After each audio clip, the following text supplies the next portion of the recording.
Recuerda hacer tu valioso y generoso aporte a través de la red de Efectis, Servientrega y Dimonix en el convenio Telesantiago con el número 111-360 y en Bancolombia en la cuenta 88-2140-19 o el convenio 76507. Gracias por ayudarnos a construir televisión de nuestra tierra.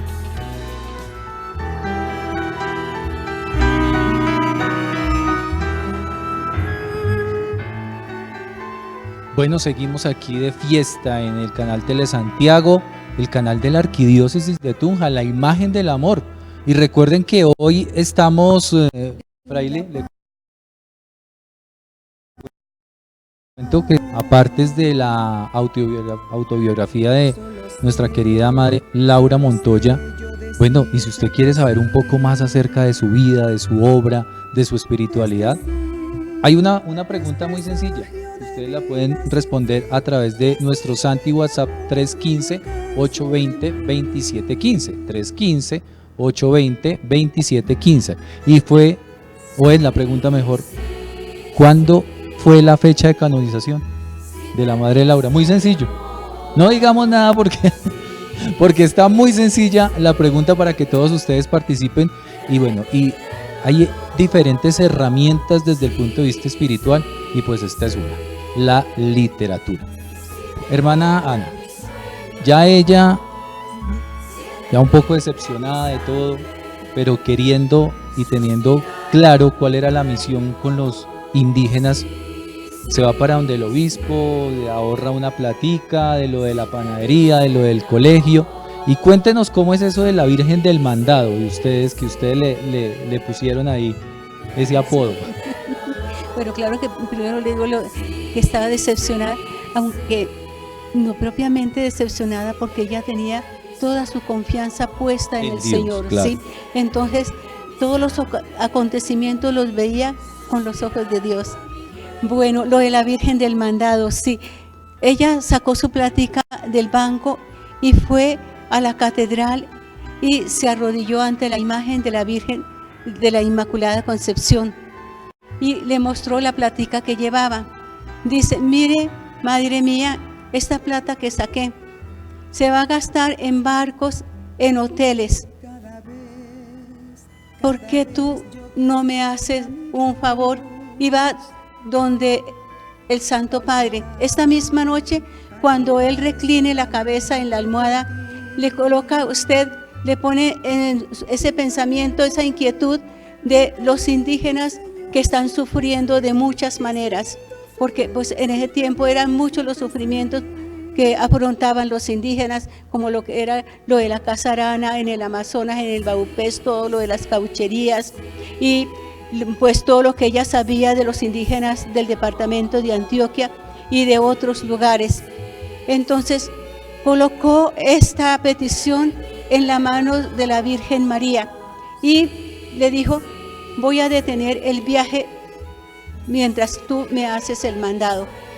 Y salió, se encontró con un sacerdote y le dijo, ¿cuánto se puede demorar un mensaje, una carta en venir desde Roma? Y él dijo, aproximadamente mes y medio, 2 meses, no recuerdo bien. Y ella entonces dijo, voy a detener el viaje, no voy a hacer nada. Estaba confiando plenamente en la Virgen María.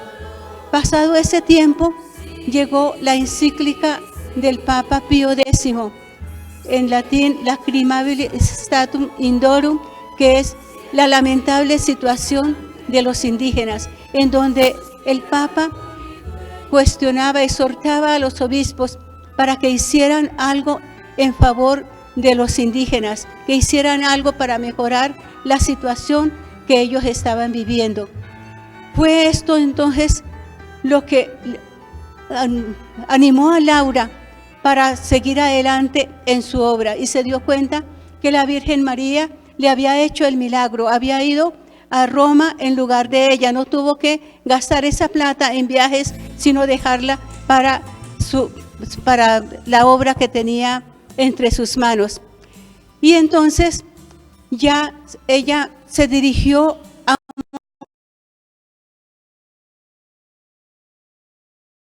Monseñor. Se le presentó, pidió la audiencia primero y se le presentó y algunos decían que este obispo era bastante serio, que era difícil conversar con él, pero cuando llegó Laura, el obispo la recibió en una forma muy cariñosa y le dijo: entonces usted es la que tiene entre sus manos la obra de los indígenas. Y ella le dijo: sí, su señoría, pues en ese tiempo se les decía más o menos así. Y le dijo: pues yo recibo esta obra con todo el corazón y voy a apoyarla en todo lo que yo pueda. Busque las compañeras y comience.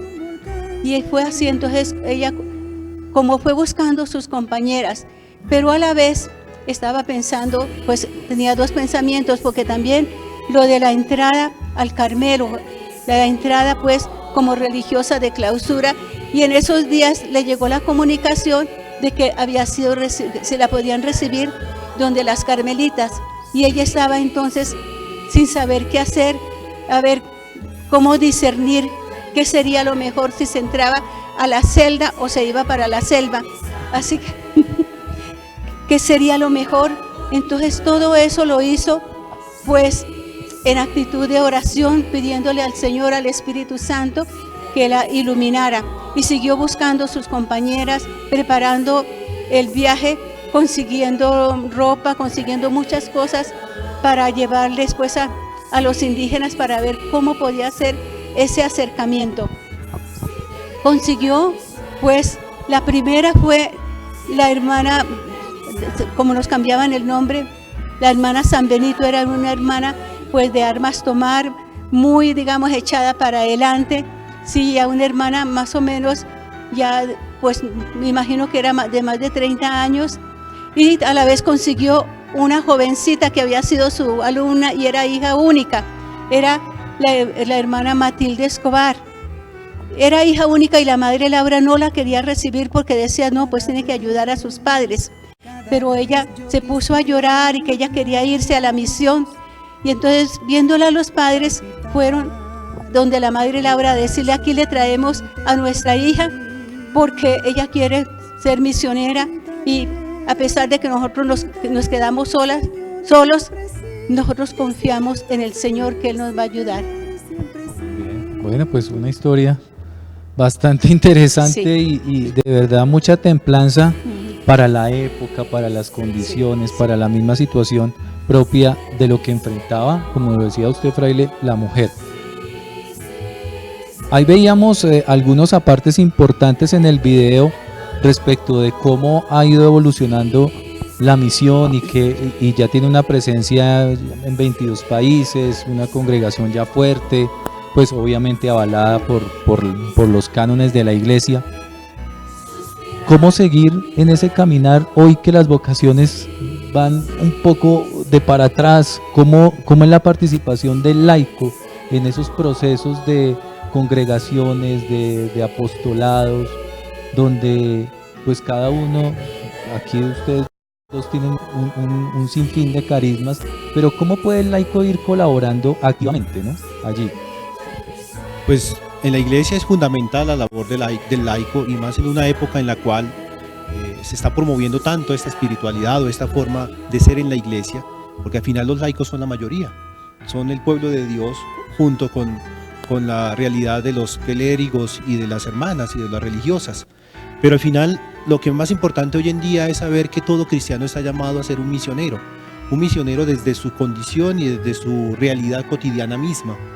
El problema es que muchas veces vemos al misionero solamente como destinado a sacrificarse, y es allí donde inicia el miedo para muchos. La misión no es un sacrificio, sino que es una ofrenda, es un ofrecer aquellas capacidades que tenemos para ponerlas al servicio de los más necesitados. Por ejemplo, vemos cómo a veces los médicos hacen campañas de práctica de la medicina misma en lugares adversos, en lugares difíciles. Vemos también cómo muchos, en una época como la nuestra, en nuestro país, muchos médicos son amenazados en lugares donde se necesita tanto. Entonces vemos cómo las dificultades no son solamente limitadas a lo religioso, sino también a la misión misma que cada uno tiene. Hoy en día hablamos y se ha hablado desde hace mucho tiempo de la ética profesional. Muchos profesionales graduados de las universidades están llamados a servir a las personas, más que dedicarse solamente a través del trabajo. Creo yo que si perdemos de vista el sentido del servicio, la misión la vamos a ver como algo adverso, como algo difícil, como algo que es imposible. Pero hoy en la iglesia, y especialmente nosotros en las comunidades religiosas, estamos llamados a acompañar y sobre todo a formar a los laicos para que nos ayuden en el servicio, especialmente en las misiones más concretas. Por ejemplo, pues como las misiones que desarrollan las hermanas.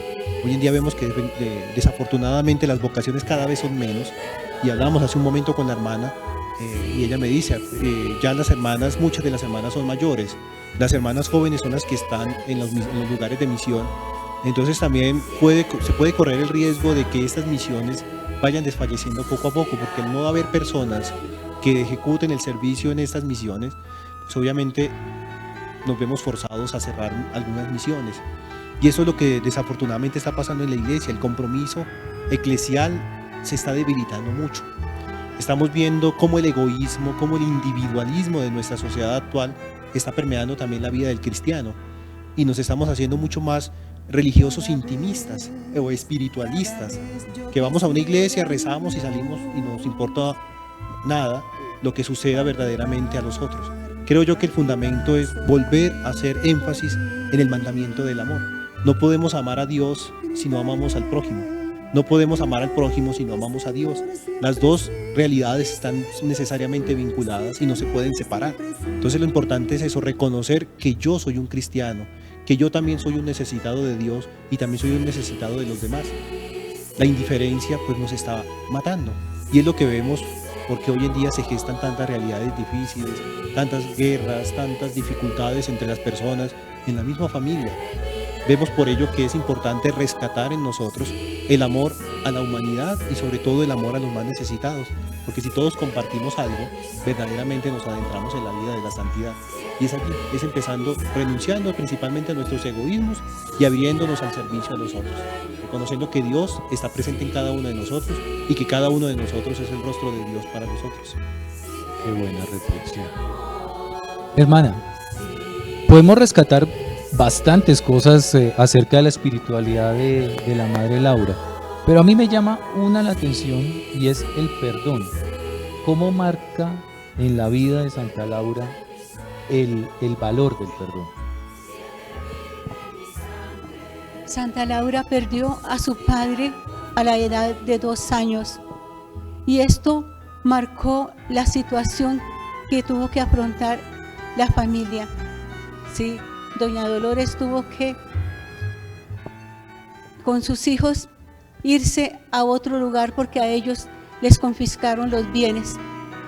Y entonces, doña Dolores, todos los días, sobre todo todas las noches, hacía su oración con los niños, y esa oración la hacían de rodillas. Y sobre todo al finalizar el Santo Rosario, hacía una oración especial por una persona.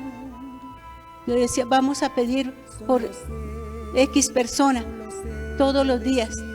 Ya cuando Santa Laura comprendía un poquito más, le preguntó a doña Dolores, ¿quién es esa persona tan especial, cual hacemos oración todos los días? Y ella dice, hija, esa persona fue la que asesinó a su padre. Esa persona es la que nos causó tanto dolor. Tenemos que pedir por él, pedir por su conversión, porque esos sufrimientos que nos ha proporcionado, pues es lo que nos ha ayudado a acercarnos más a Dios. Y todo esto, pues le sirvió a Laura durante su vida para poder afrontar todas esas situaciones tan difíciles que le tocó, pues con diferentes personas, con autoridades tanto civiles como eclesiásticas. Muy bien.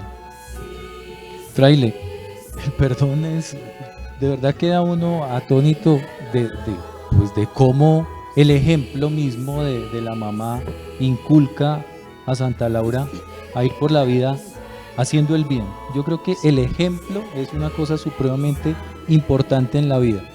¿Cuál sería esa recomendación desde su rol de fraile, pero también para aquellos que somos padres de familia, de inculcar ese ejemplo, hoy ya un poco perdido, decimos permanentemente que estamos en una crisis de valores. Yo siento que recuperar el amor en la vida de una madre ama a los hijos, van a buscar y a pensar siempre en el beneficio de ellos. Nos damos cuenta cómo los niños padecen las consecuencias de las acciones negativas de los padres y al mismo tiempo también las consecuencias positivas de todo aquello que ellos hacen. La educación no solamente se debe limitar a aquello intelectual, sino también a aquello que es axiológico, es decir, a fundar los valores en la familia. La escuela no puede cumplir esto y lo vemos también en la función de cada uno de nosotros cuando ejercemos la labor educativa. No cosas al tiempo, se necesita de una cooperación en la cual los padres de familia al menos se esfuercen en transmitir los valores ya recibidos para que así los niños pues ya tengan la base fundamental sobre la cual construir. Y eso lo vemos, y es evangélico. Quien construye sobre roca obviamente no va a tener las dificultades en medio de las tormentas. Quien construye sobre arena va a tener que afrontar muchas dificultades y en medio de esas dificultades va a tener que soportar pues la negatividad y sobre todo esas acechanzas del mal. El mal no es una realidad ajena a nosotros, es una realidad que está ahí, al lado nuestro.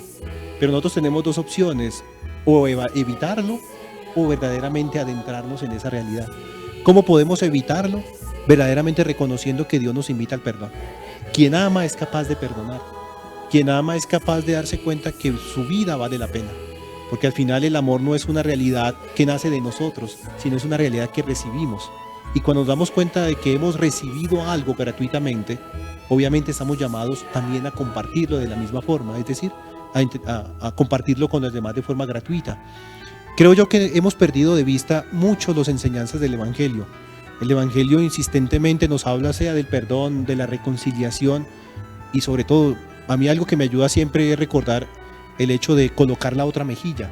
Y esta es la base fundamental del perdón y lo vemos en la madre de Santa Laura, cómo ella es capaz de colocar la otra mejilla en lugar de propiciar o de promover el deseo de venganza, promueve el deseo de misericordia y sobre todo de perdón. Porque al final, si ella se hubiera adentrado en ese odio, seguramente la familia se hubiera disgregado, hubiera padecido muchas cosas y seguramente se hubiera acabado. ¿Qué es lo que vemos hoy en día? Grandes familias se quieren vengar de aquellos que les han hecho mal. Lo vemos en grandes líderes de nuestra sociedad que quieren usar el poder al cual acceden para vengarse de los otros. Y creo yo que ese deseo de venganza nos abre necesariamente solamente a una cadena repetitiva de venganzas y de destrucción. Y no, en la lógica cristiana esto no debe ser. Debe ser solamente la realidad de amar y la realidad de darnos cuenta que a pesar de que hay personas capaces de hacernos daño, nosotros no debemos hacerlo. Porque es la única forma para evitarle a nuestros hijos que a ellos también les hagan daño. Y si un niño pues crece en un ambiente de venganza, va a ser una persona que le va a hacer daño a alguien o a alguien le va a hacer necesariamente daño. Yo desde pequeño escuchaba un dicho de que los valientes y las personas vengativas pues obviamente terminan en un cementerio o en la cárcel. No existe esto. Es mejor ser una persona humilde y sencilla que sea capaz de decir, bueno, si usted quiere seguir esa cadena, sígala. Yo no la quiero seguir. Es mejor, pues bueno, afrontar con fortaleza, sí, señor, que ponernos a pelear y a discutir y sobre con quienes nos hacen daño. Muy bien, muchas gracias. Finalmente, hermana, ¿cuál es esa invitación, ese llamado a tanta persona que de pronto no ha discernido su vida, su entrega, su servicio? ¿Y cómo podemos acceder a ser uno parte de esa grandiosa comunidad de Santa Laura Montoya? Sí, pues nosotros hacemos una invitación muy especial a todas las personas porque pues nuestra comunidad pues sí, tiene varias ramas, tiene la rama femenina, la rama masculina, pero también la Asociación de Misioneros y Misioneras Seglares. Entonces los invitamos para que se unan de alguna manera pues a este servicio misionero.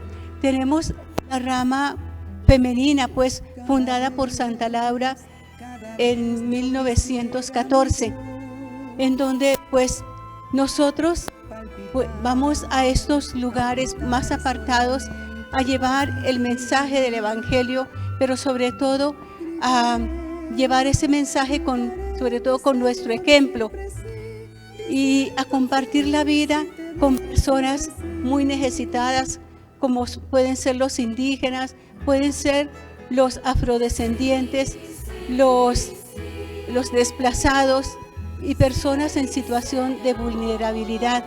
Pero también tenemos la rama masculina, porque Santa Laura deseaba que fueran también los misioneros, que tuviéramos un apoyo en estos lugares, ya que en la mayoría de los lugares donde nosotros nos encontramos no tenemos el sacerdote, no tenemos la Sagrada Eucaristía, no tenemos los sacramentos.